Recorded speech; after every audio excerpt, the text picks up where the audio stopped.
Today on an all-new Dr. Phil. Pete embezzled money for 3 years. He's going to prison, and you're drunk all the time. A family in crisis. You said, I do not leave the bar intoxicated. Why are you lying to me? A mother in denial. I've watched Dad give you money. You've asked me for money. It's not true. Are you telling me that this young man is lying when he says that you're asking him for money to go to the bar? You asked even our friends for money. Who did I ask of your friends for money? Does it matter? Does it really matter? Will their older kids Everyone asks me to fix everything, and I can't do it. be forced to raise their family? I checked out. That is not an option. I don't know how to deal with it. I know how to deal with it. You get over it. You need to deal with your responsibility. Let's do it. Have a good show, everybody. Here we go. This is a safe place to talk about hard things. Stand by, Dr. Phil. I'll try to be an emotional compass and point you in the right direction. In 5, 4. I am not giving up on you. Go, Dr. Phil.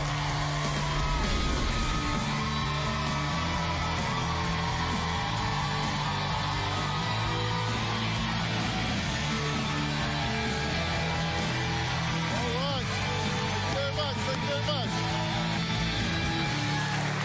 Well, you know, home is definitely not where the heart is for the family on today's show. In fact, time is running out as the weight of all of their problems are coming crashing down. We have mail fraud, prison, DUIs, total cars, and pill addictions. Now, Dad Pete, Mom Kim, son PJ, and daughters Sarah and Carter are left standing amongst all of this rubble with only 2 months left to pick up the pieces before Dad Pete goes to prison for 2 years and 9 months. It's not bad enough that Dad's going away for fraud.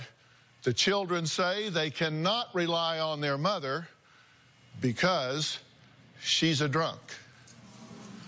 Now, the eldest daughter, Sarah, has emailed the show 6 times asking for help.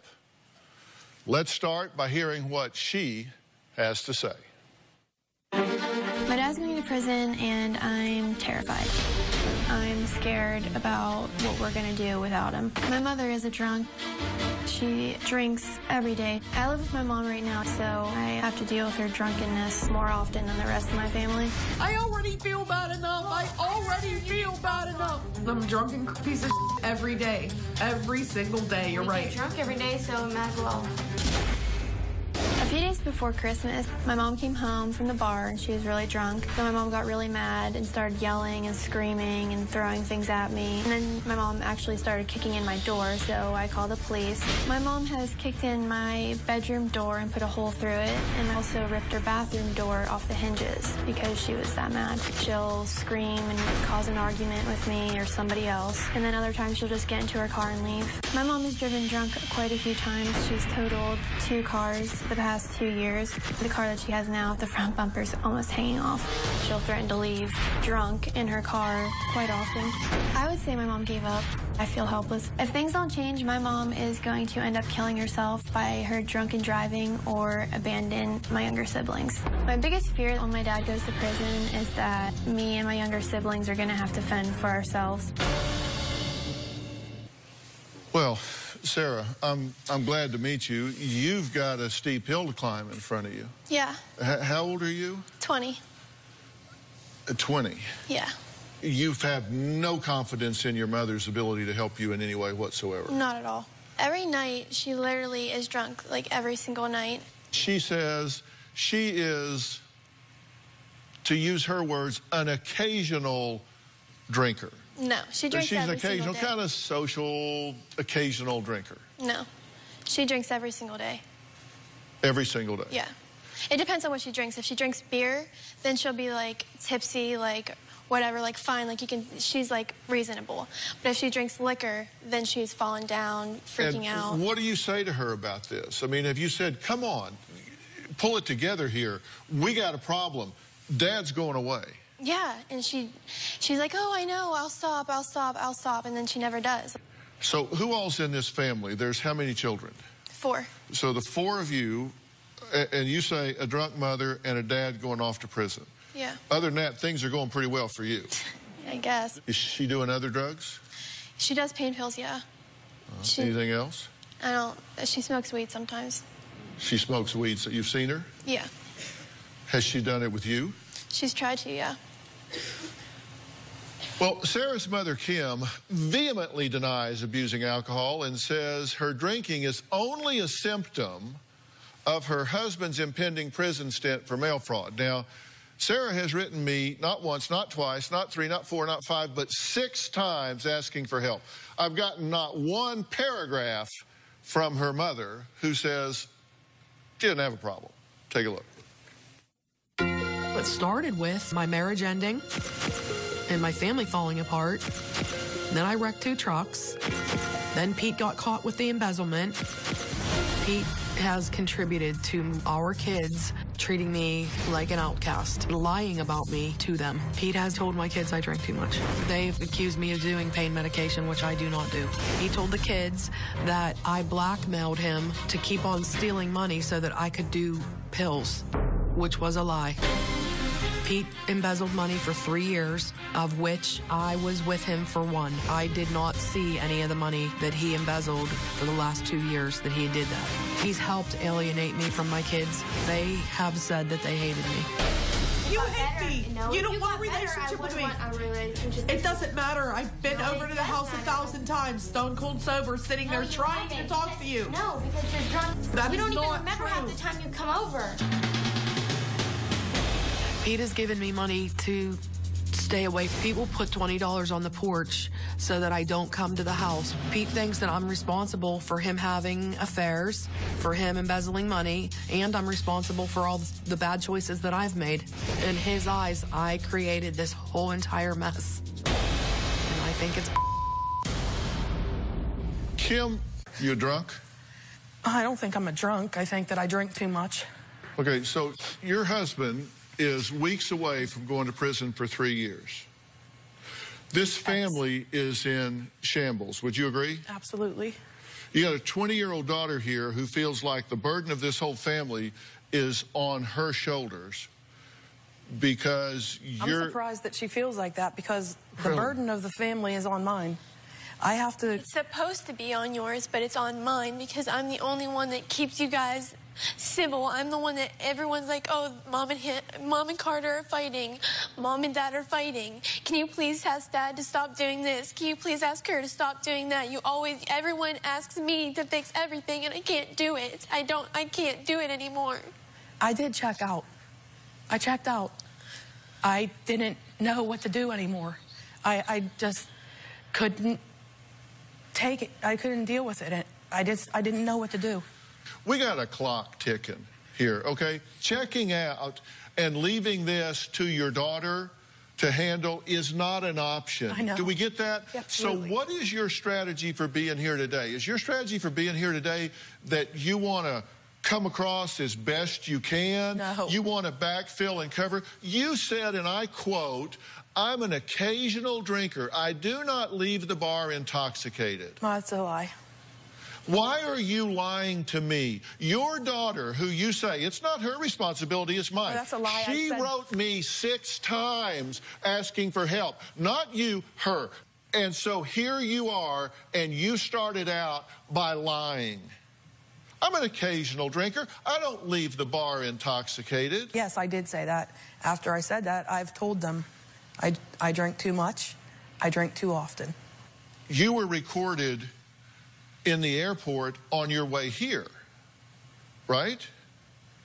Sarah gave us this video she taped of her mother, Kim, right before she boarded her flight to Los Angeles. What time was the flight? 7:45 in the morning. In the morning. We had to be at the airport at 6:30. It was in the morning. Doesn't matter, really. It was stupid. Take a look. 7:41 in the morning, and my mom is at the airport getting a beer. Mom, This is my beautiful daughter that wrote in. I know, Bill. Yeah, that Bloody Mary was good. I know you're mad at me, but I don't care. I seriously don't. And you could go tell Dr. Phil that I came to the bar in the morning. I don't care. You guys can tell Dr. Phil whatever the you can tell Dr. Phil the it's not funny.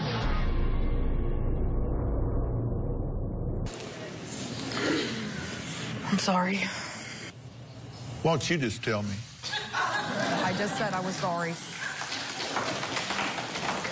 Very mature. Very mature. And fine leadership for your daughter, I might add. Okay, let's take a break. We're going to meet Kim's husband and find out why he blames his wife, alleged addiction, for supporting his criminal activity and taking away his freedom when we come back.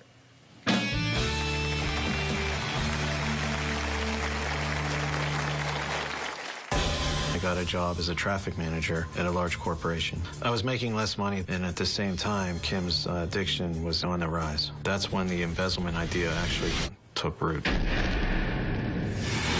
And later, is your brain so fried right now that you don't get what's happening here? I'm sure, and I knew that was going to come. You need to deal with your responsibilities, because you are pissing me off. Tomorrow on an all-new Dr. Phil. I believe my cousin is squandering her inheritance. Is this a love scam? You don't believe that this person's real? I don't. Then what the hell are you doing helping her send him money? Are you wanting to send money now? He has contacted me saying he needs money to live. How much has she sent him? Are you getting sick at your stomach? Yep. Hang on. You won't believe We have to add all that up. your eyes. You send him. That's tomorrow. My dad has definitely done things that are irresponsible to get us to this point. My dad embezzled the money. My dad's the one that ended the marriage, and he's the one that put us in the situation in having to rely on my mom while he's away, because if it wasn't for him embezzling the money, he wouldn't be going away. I'm angry. I hate that he says that everything in this family that went wrong stems from her. If my dad didn't do what he did, then I don't think any of us would be in the situation that we're in right now. Kim's husband, Pete, says he was struggling to make ends meet and nearly lost their house. That's when Pete says he came up with a plan to bring in hundreds of thousands of dollars. Of course, there was only one problem with the plan. It's landed him with a prison sentence of 3 years. He heads to jail in just a matter of weeks. Kim got addicted to drugs and got progressively worse over the years. She was hooked on the pain medicine to the point where it consumed her. I got a job as a traffic manager at a large corporation. I was making less money, and at the same time, Kim's addiction was on the rise. I knew that she was using the money for pills. We fell behind in our mortgage. I tried to set up a brokering company that was my own company inside the company that I worked in. I realized that I could make a lot more if I just submitted phony invoices, and that's when the embezzlement idea actually took root. The embezzling wasn't about buying possessions and nice things. It was about funding Kim's addiction. Kim got my full paycheck, and I would have to live off the money that I embezzled, plus pay all the bills. I tried to quit, and she would not have it. Kim threatened to blackmail me and tell my boss that I was taking money. She said that that was not an option, that I was going to continue to give her the money that she needed, and if not, she would turn me in. She was trying to frame me as the bad guy. On January 4th, 2013, someone made an anonymous tip to my company that I was embezzling money. I embezzled $356,000 before I was caught. I was sentenced for 33 months in federal prison for mail fraud. My biggest concern while I'm in prison is that Kim is a fit mother and that she is able to drive my kids safely and not wreck and kill them or kill somebody else. Okay, Pete, I'm glad you're here. I said we got a ticking clock here, right? Yes, sir. Unfortunately, you've made some really bad choices. Absolutely. And you're going in. There's nothing that's going to change that, right? Nothing. What the hell were you thinking? It was probably like a last-ditch effort just to save our house, and it just snowballed into what it became. I was not at all, when I first started out in this, I thought that it was going to be just just enough to save the house and then quit. And it never stopped. Were you giving her money for pills? I was giving her, He was paying my bills. Yeah, you weren't giving me money. You were paying my bills. You never handed me money. And you said this was not well thought out. You had this brokerage company, so you would send a bill to the company, and then they would then send you money even though you didn't really do anything. Correct. Correct. And then you would send them another bill, and then they would send you some more money, and then you would send them another bill, and then they would send you some more money, and then you would send them another bill, and then they would send you some more money. This added up to $360,000 across time. Right. You spent that money on some fairly big ticket items, like $2,000 towards a mortgage, $6,500 on home improvement, a vacation to Jersey, $5,000 to North Carolina, $5,000 on a car for you, $5,000 on a car for Kim, a truck for PJ, $1,200 on a quad. And so we totaled that up. That was $32,200. Where did the rest of this money go? Well, like I said, I was paying the bills for both households and also giving Kim money on the side. But that's $340,000. Yeah, over 3 years. Right. Yeah, that's $100,000 a year. Right. Well, if you pay the bills for 2 households, $100,000 is not a lot. Cable bills, cell phone bills, eating out every day because she was too high to cook. Oh, my. It's the truth. Were you spending some of this money on drugs and alcohol? Yeah, some of it. About maybe a couple $100 a month. I didn't drink a lot at that time. Did you blackmail him?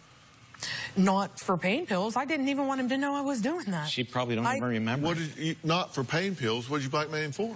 When he would get mad at me and leave for the night and then come home the next day and act like I was a total biatch, and I would say, if you keep on acting like that and keep on treating me like that, maybe I should call your boss. Maybe I should tell on you. You did it on Christmas Eve. I know. PJ had to go drag your hind end back to the house. You're right. You did it. And you know that. And when we got separated, she found out all kind of crap about you. You're right. About your stuff that you did. I cannot believe that you sit there with a self-righteous tone and tell me that you dragged your children into this relationship meltdown. How did I drag the children into that? Oh, my God. How did you... You said, she knows. Did you find stuff out on your own that I had no idea about? Yeah. I had no idea. She told me. Oh, you two. Tell me about it. Yeah.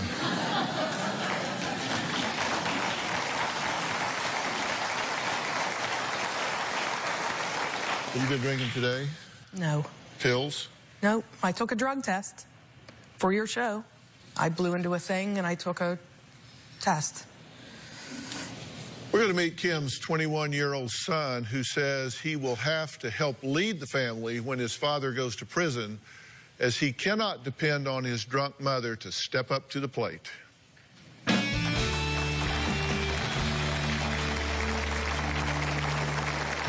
My mom comes home drunk 4 to 5 times a week.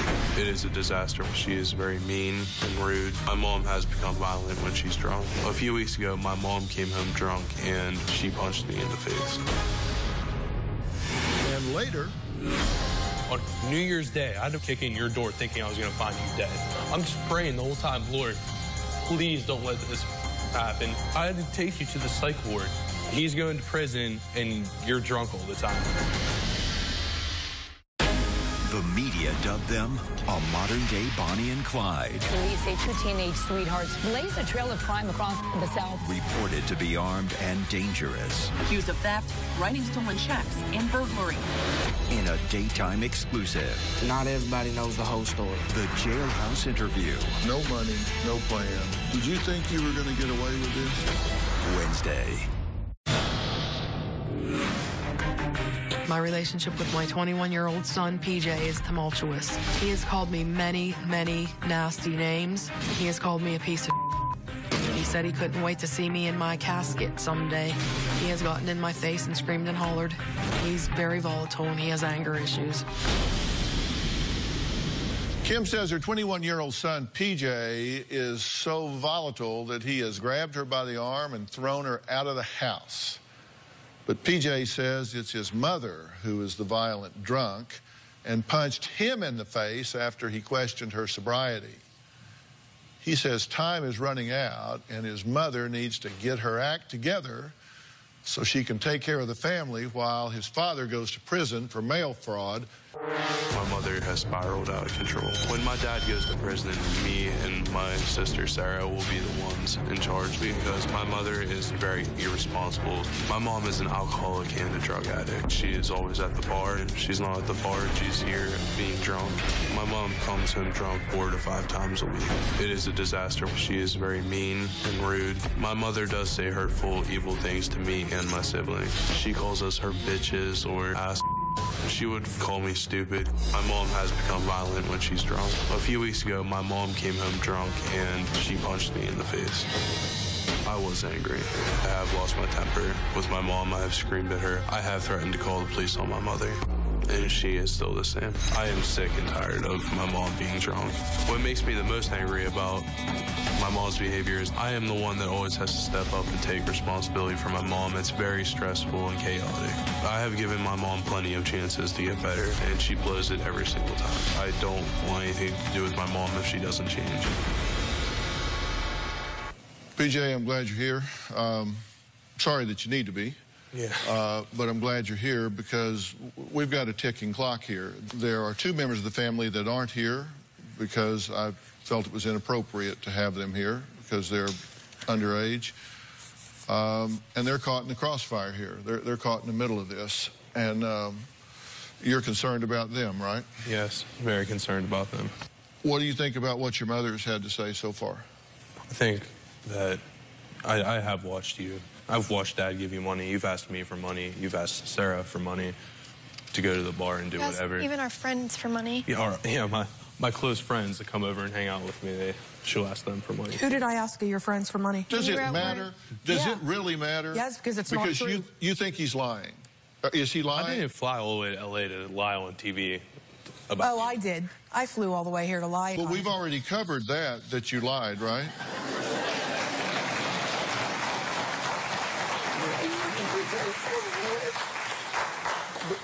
Listen, look at me. You vacillate between being self-righteous and being a victim. I'm trying to get through to you. Do you really think that you are being straight and forthcoming here? Is your brain so fried right now that you don't get what's happening here? No. No, look at me. Don't waste my time. I know the number for foster care. I've got that number. I can pick that phone up. I'm sure, and I knew that was going to come. Well, listen, you're making that choice, not me. Don't play the victim with me. You need to make a choice to step up and deal with your responsibilities, because you are pissing me off.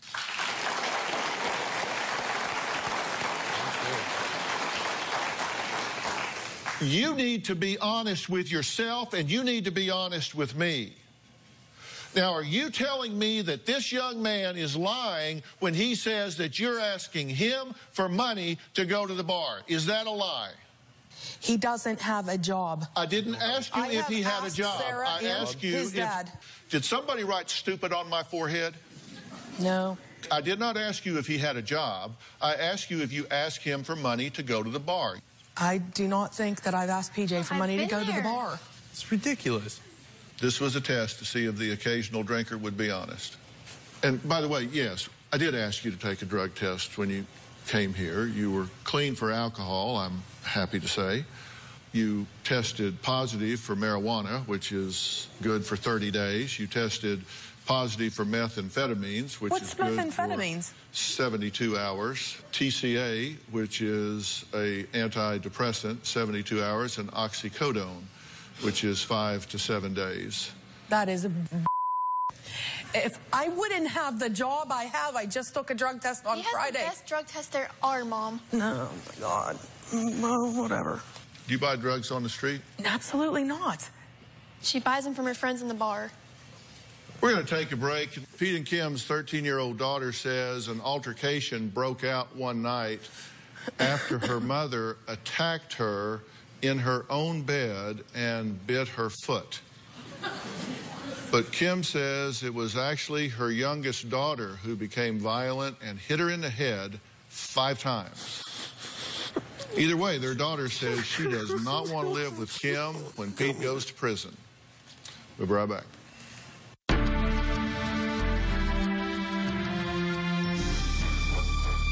My mom's a complete drunk. She screams at me, "You stupid little bee." I cannot remember the last time my mom said she loved me or even hugged me. And later, we know when you're drunk. We can hear it on your voice. We can smell it on your breath. You can't trick me or her. We love you and we want you back.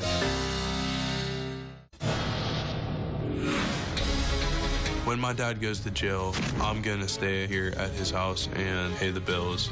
It's going to be very rough on me. If my mother continues to act in her alcoholic ways, I will not let her around this house. I do not want to give up my own life to support my own mother. I am afraid my mom's going to end up on the streets because I'm not going to pay for her to be an alcoholic. well, that was PJ talking about how he refuses to enable his mother's addiction to alcohol. Pete and Kim's 13-year-old daughter says she does not like her mother and cannot stand to look at her face because she chooses the bar over her children. As a result, she says she refuses to live with her mother when her father goes to prison for mail fraud in a month. My dad is going to prison, and I'm really upset about it because he's the only parent I have in my life and the only one I can rely on. My mom's a complete drunk. I don't live with my mom anymore because she crashed her car over being drunk. After that day, my dad told me to just pack up all my clothes and get out and come live with him because he's done with it. Her drinking is definitely the worst. I can't even take it anymore. We haven't really had a relationship in about 2 years. When I do see her, she's drunk, and she usually screams swear words at me. You stupid little bee. That's how she screams at me. A couple nights ago, she came over, and she slept in my bed with me. I woke up, and I was like, all right, get out of my bed. And she, full on just attacked me and, got on top of me and called me a little bee and then bit my foot. I'm really sick of seeing her like that. I'd rather not see her at all. It's definitely affecting me the most because I'm the youngest, and I need a mom in my life. I cannot remember the last time my mom said she loved me or even hugged me. It's like she totally neglected me and doesn't really care about me at all. You're definitely not going to take me in when my dad goes, or I'm going to just call child services on you and I'll just have somebody else take care of me because I'd be in better hands than with you. Okay, I'm sorry that you're in the middle of all of this, and I understand at your age I would not normally have you out here, but you are deeply embroiled in this. We're not using your name, we're not showing your face, but feel free to say anything and everything that you want. I just don't understand why she says that she wants to get better and she wants to have a better relationship with us when every day of her life she drinks. It's an everyday thing. She says it's not constant, but it's every day. And I don't understand why you would pick alcohol over us. Sarah's more of a mother figure than you are, and so is Dad. I don't even talk about personal things anymore because I don't have anyone to talk to besides her. And it's like, she even asked me for money to drink. And I don't know why she's saying that she didn't ask him, because she's asked me and I don't give it to her. I'll say no. I'll be like, nope, I don't have it. But I have money on me. I just don't give it to her because I don't want to see her drunk, because after I give her money, she'll just come back to our house and just sit on the couch and pass out drunk. You say, this was a quote from you, I could be standing there and she starts mumbling, little stupid bee, yes, and every tells your brother to get you away from her. Yeah, you call me every time I see you. There's probably been maybe twice you haven't called me yet. You always call me one. It's more of my name than my real name. I have called her bitch. Plenty of times. When I try to go over there and hang out and stuff, she acts like she hates me. When I pick her up at school, I picked you up at school the other day. And then you almost crashed the car. What did she say to you on your birthday? She called me a bitch, like she always does. It's my 13th birthday, and then a couple, months after that, she called me 12 because she was drunk on my birthday, and she didn't really even, I guess she didn't remember that it was my birthday, but she calls me 12. And I'm about to turn 14, and she's still calling me 12. So you don't much care for her? I love her with all my heart. She's hard to deal with. She's resentful because of what I've done. Yeah, who wouldn't be, Mom? She won't give me a chance at all. Who wouldn't be? You stepped out of my life for 2 years. Do you think I'm just going to be so happy and dandy? No, what? Oh, God. Kim wants instant forgiveness, and she wants if she comes over, if the kids aren't receptive to her, she goes straight to the bar. She's like, I tried. Well, Sarah wrote into the show 6 times asking for my help with her mother, who she says is an alcoholic and pill addict. She even admits the family tried to do an intervention, but it failed. Oh, miserably. We'll talk about that when we come back. Kim drives drunk all the time. She has crashed 2 vehicles, rolled them over.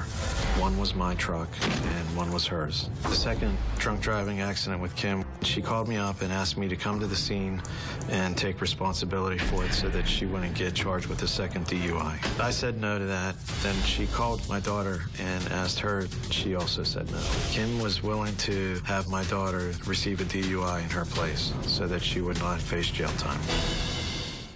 Tomorrow on an all-new Dr. Phil.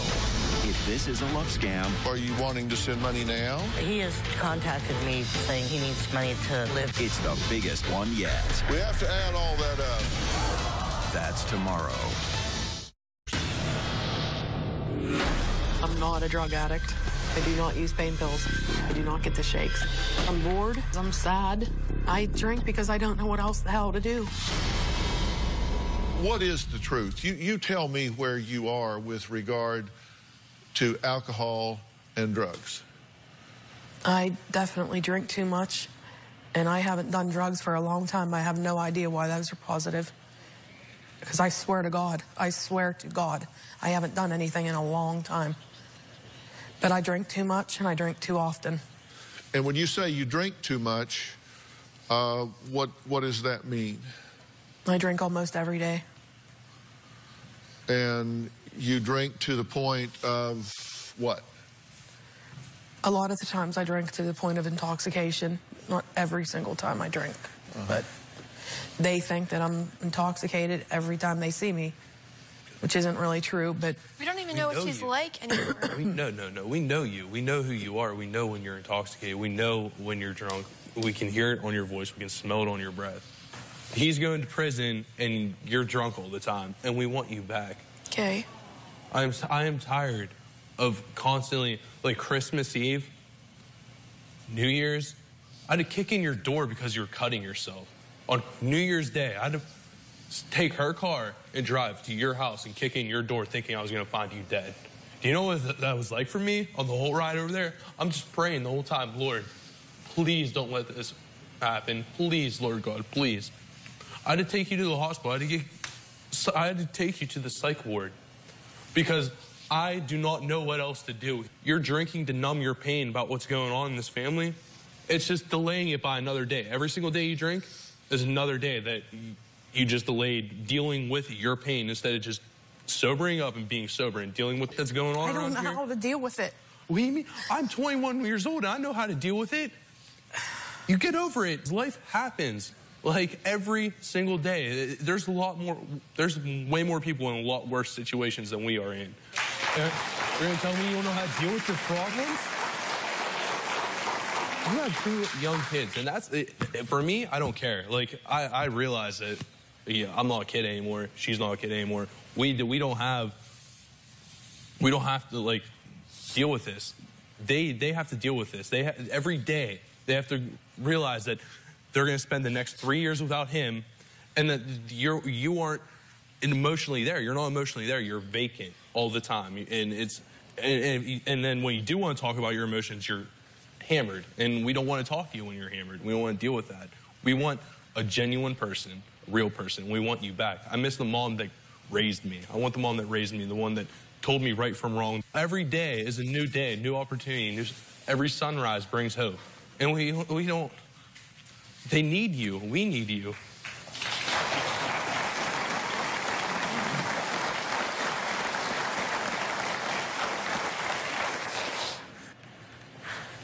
Do you hear what he's saying to you? PJ and Sarah.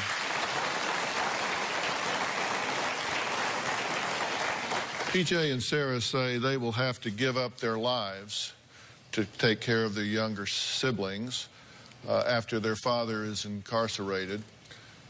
They say they're willing to do it. They'll make any sacrifice for their young siblings because they love them. Their concern is they know they're not equipped to do it, and they're right. You need to find out what I think about their plans and what my plan is when we come back.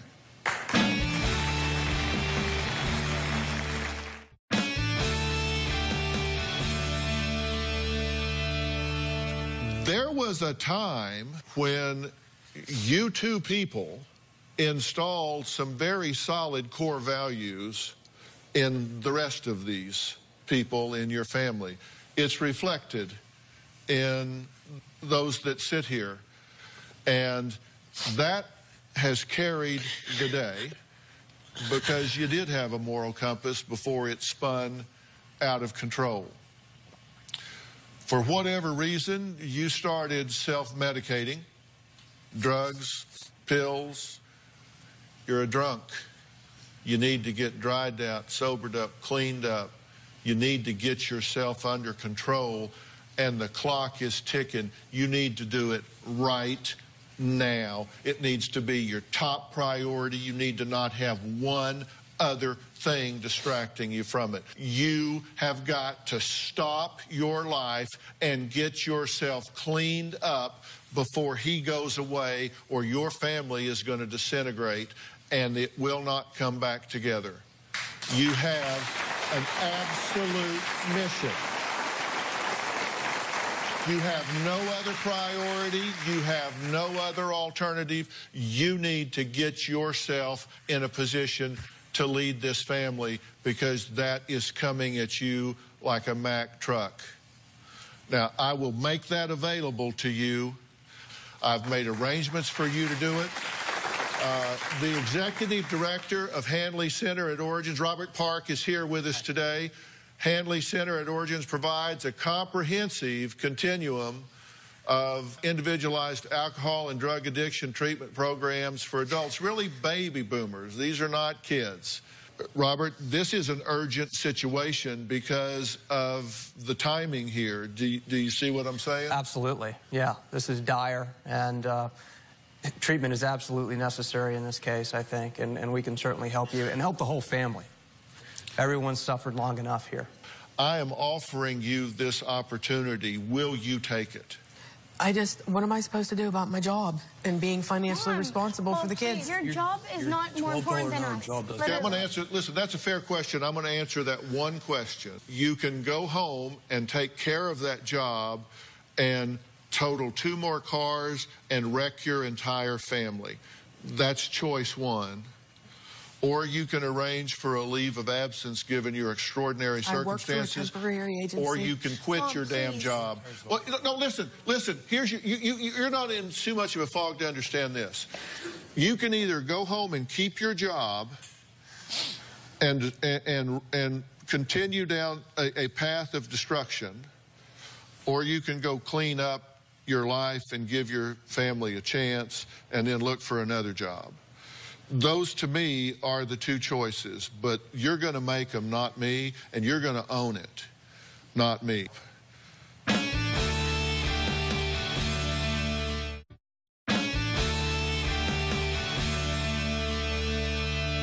So you can go home and keep drinking and keep your job until you destroy something really worth something, or you can take the help and save what really matters. Now, he made a really stupid choice to save a pile of bricks.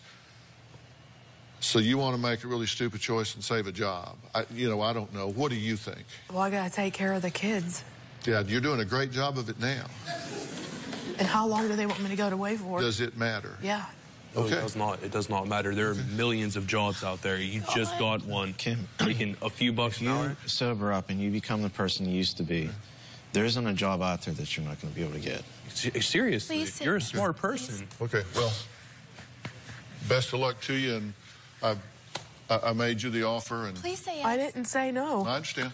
You all heard me make her the concerted offer, so at this point, you know you came here to get her some help, and you got it, and that should give you permission to know where you are.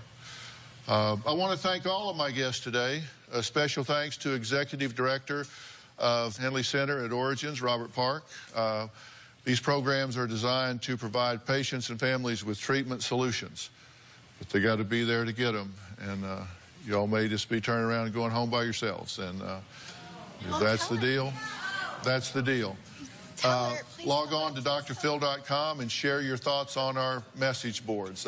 You can also find me on Facebook and Twitter using hashtag Dr. Phil and hashtag needing to step up.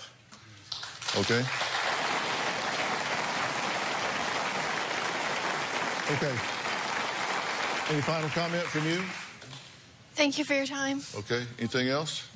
Thank you so much. Anything else? I'll go. Okay.